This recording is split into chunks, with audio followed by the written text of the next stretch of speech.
जय श्री माता जी। श्री माता जी को नतमस्तक होकर प्रणाम करेंगे और बंधन लेंगे।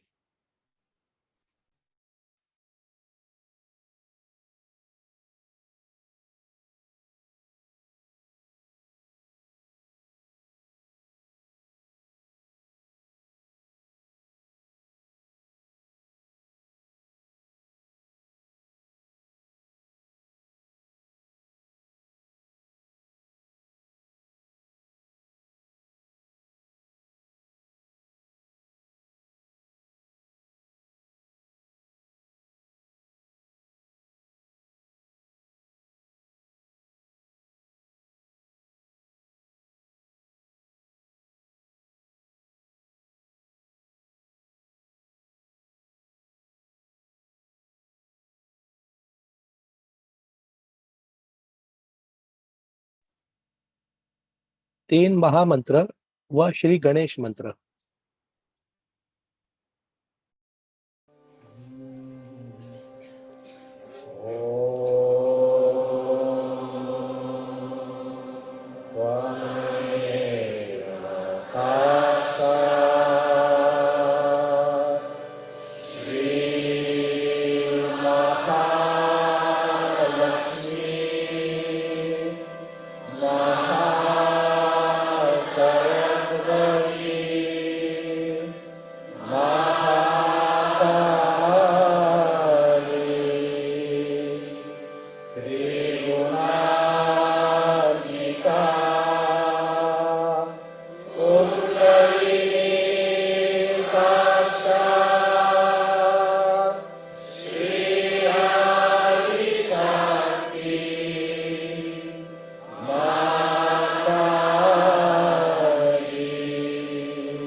अब हम संतुलन करेंगे।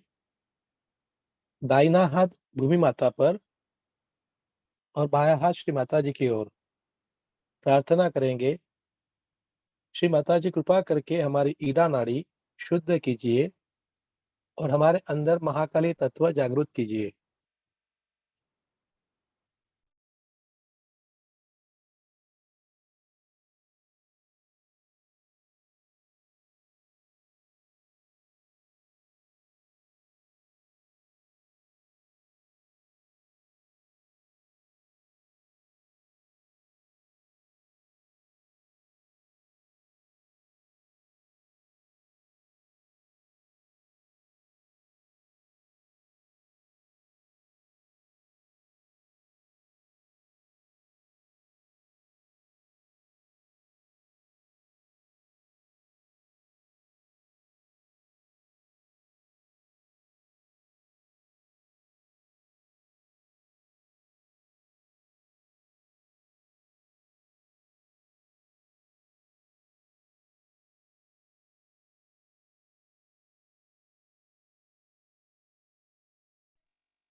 दाहिना हाथ श्री माता जी की ओर, बायां हाथ आकाश की ओर।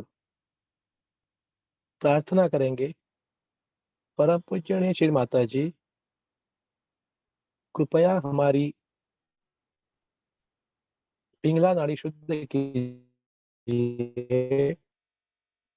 और हमारे अंदर महासरस्वती तत्व जागृत।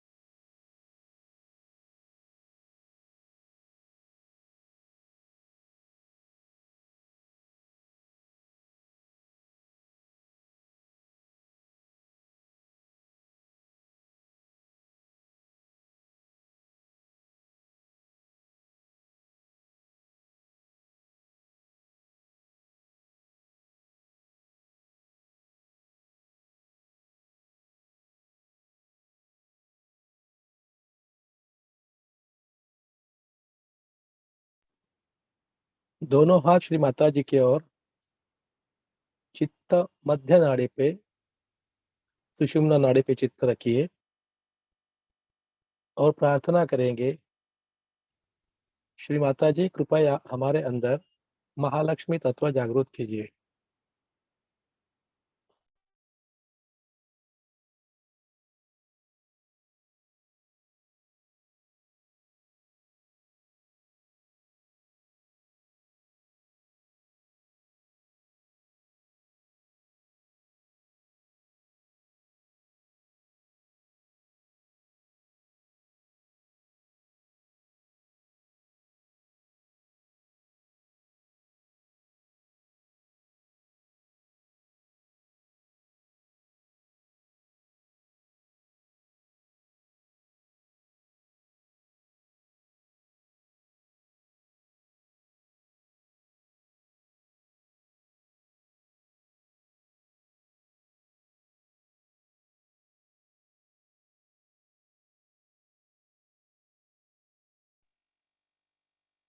चित्त को सहस्रार पे रखेंगे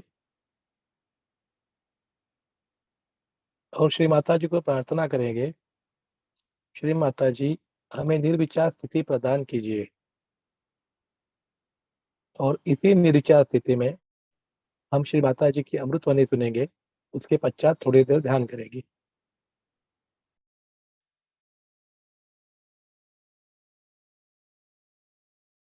Today you all have gathered here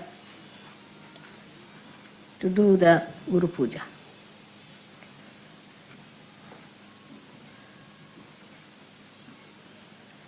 Your Guru is a mother first and then a Guru. And that has given me a greater help. We have had before also many Guru Pujas, mostly in England. And you should wonder why Mother always somehow is doing Guru Puja in London. The time falls in such a way that it is in Guru Puja. I am here. During that time, I have to be in London. So many years we have been doing Guru Puja in England.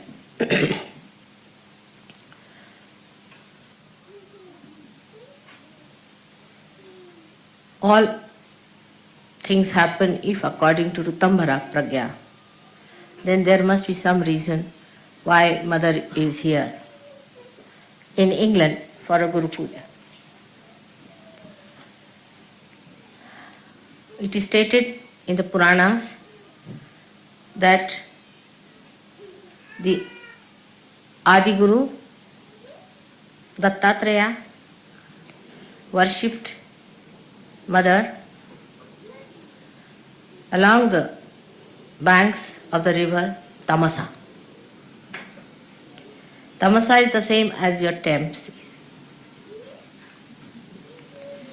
And he himself came and worshipped here. And the druids, those who had the manifestation of the Stonehenge and all that, are originated from that time in this great country of Shiva or the spirit.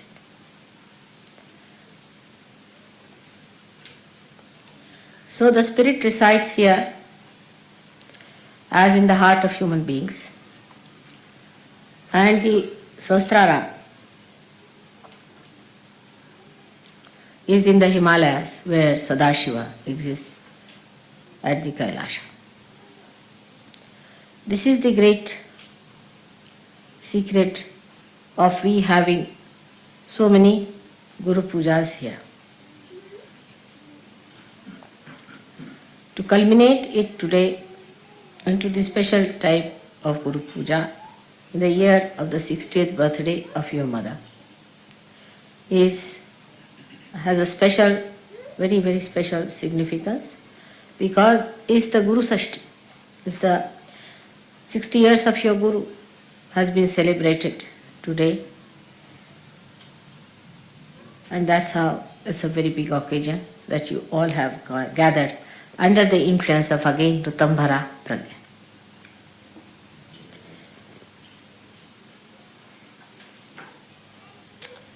So all that has happened by the nature's own gift to you. And everything has worked out so well because that was the desire of the divine and the design of the divine. So the river Thames, which we call her as Thames, you see English have a method of making everything English.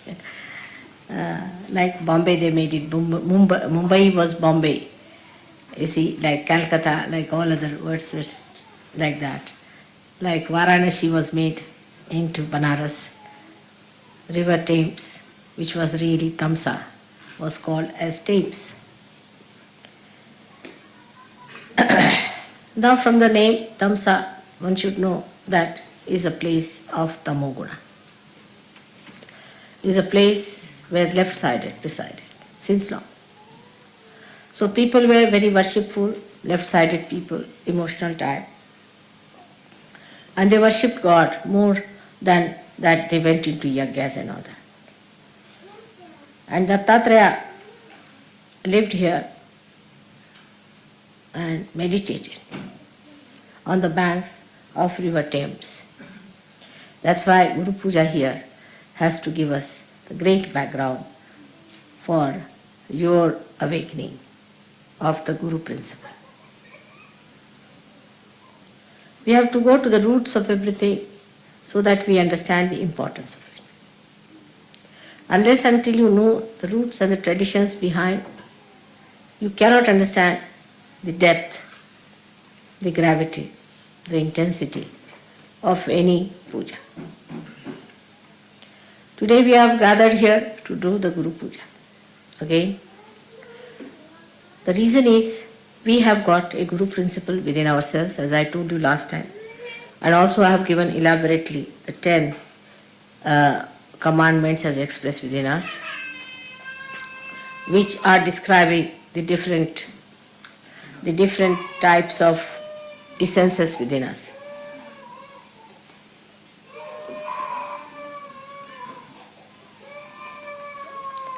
The essence of Guru Puja has to be awakened within us. That's how we are having this program here.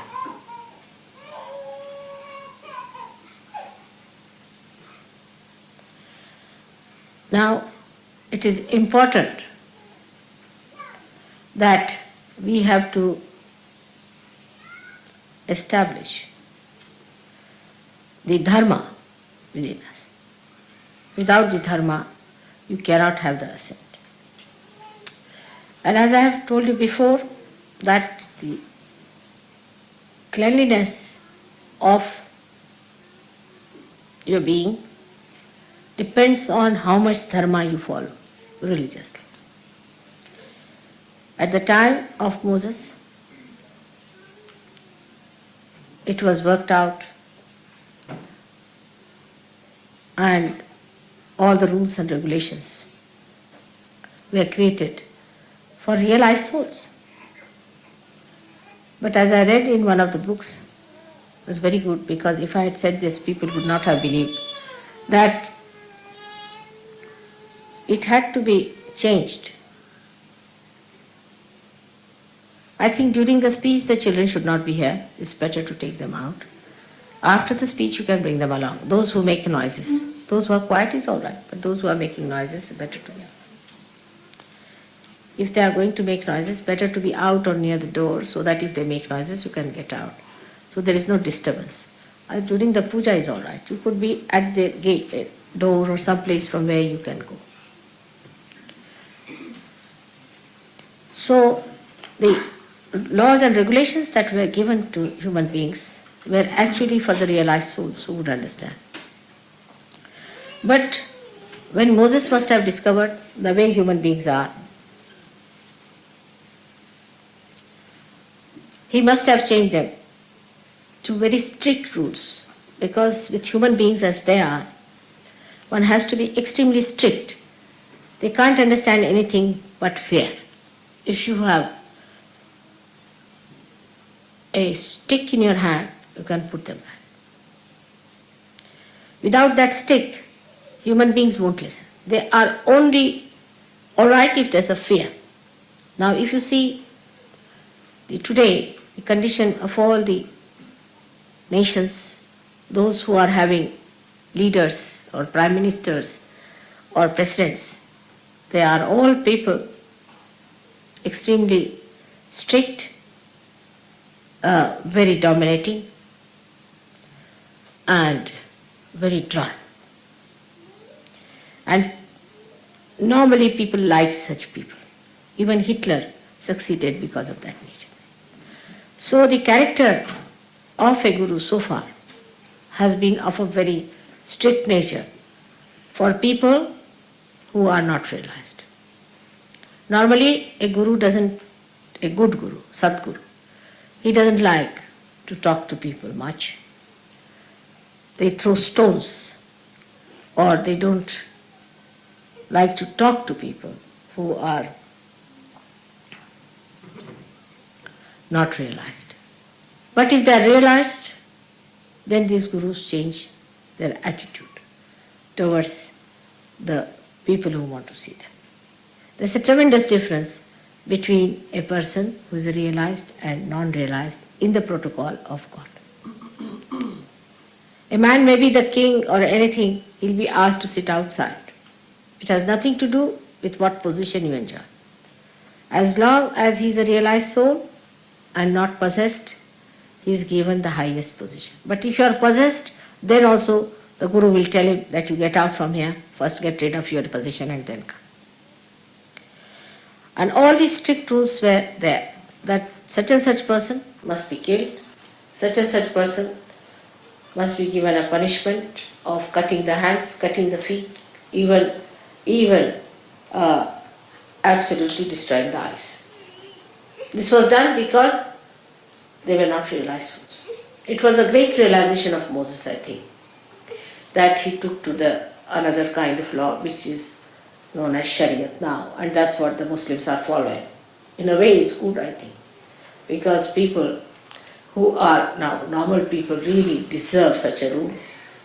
But it should not be so fanatical that you cannot discriminate between a realized soul and non-realized soul. Now, the guru within you will be awakened if you are strict with yourself. That's one point is very important. Unless and until you are strict with yourself, the guru will not be awakened with you. People who are lazy lumps, who cannot sacrifice anything, who are very fond of comfort, can never be gurus, take it. They can be good administrators, they can be anything, but never a guru.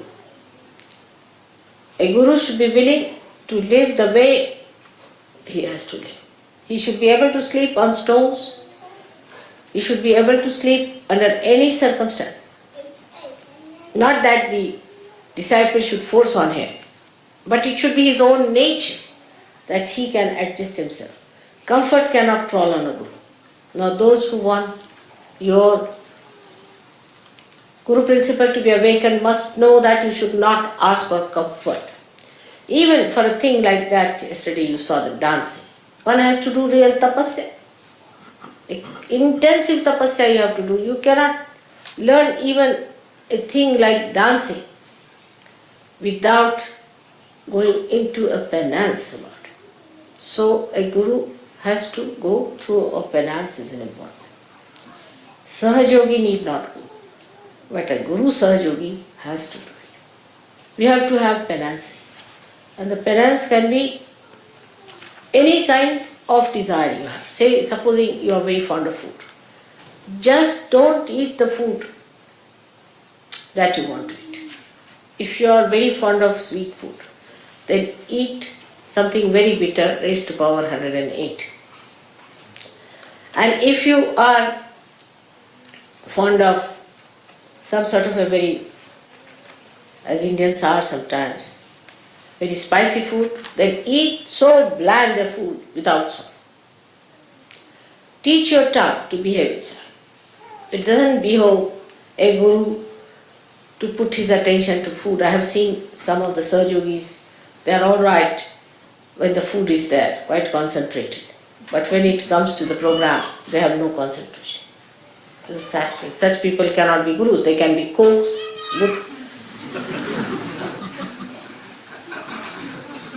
or could be food tasters or something like that. We'll suit them better. But if they have to be gurus, they must learn to control their tongue and their desire. I mean, fasting is a good thing for such people. Fasting is very good. All the time they are worried, what are we going to have for lunch? What are we going to have for dinner? Such people cannot have their guru principle awakened, neither they can be gurus. So please be careful. The guru must have control over the tongue. He must know when to get angry and when to be gentle. He must know what to say when, how much to say. That's why many gurus have been more effective by not speaking. Silence is the best way you can help others. But when it comes to explaining Sahaja Yoga, you should speak. But I have seen with some people, they are very eloquent when it comes to nonsensical things. But when it comes to Sahaja Yoga, they don't know anything about Sahaja Yoga. So you have to be the master of Sahaja Yoga if you have to be a guru.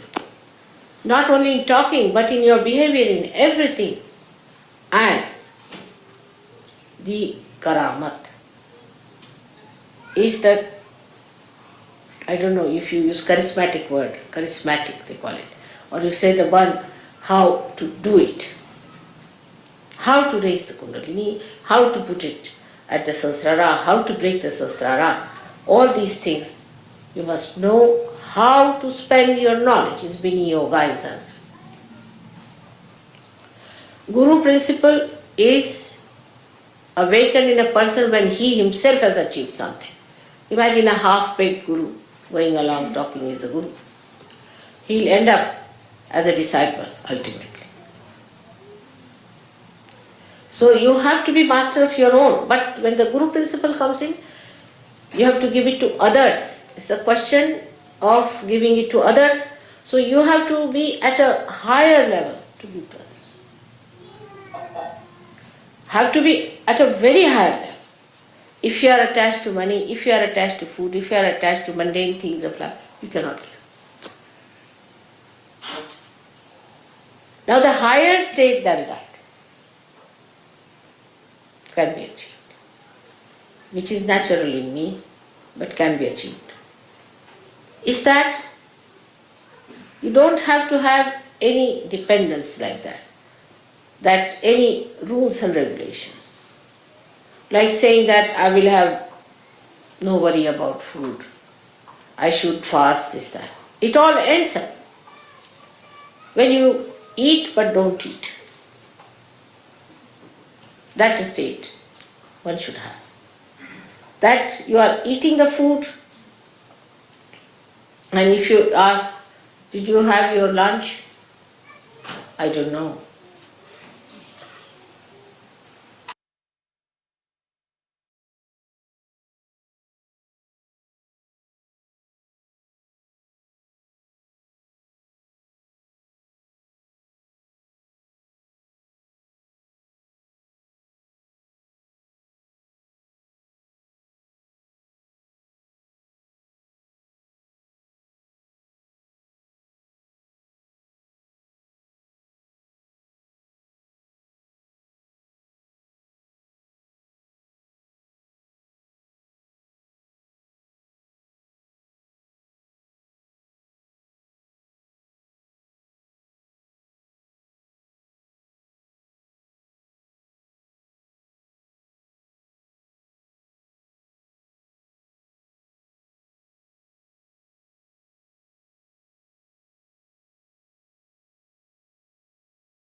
Shri Mata जी, आज के इस ध्यान के लिए आपको कोटि-कोटि प्रणाम।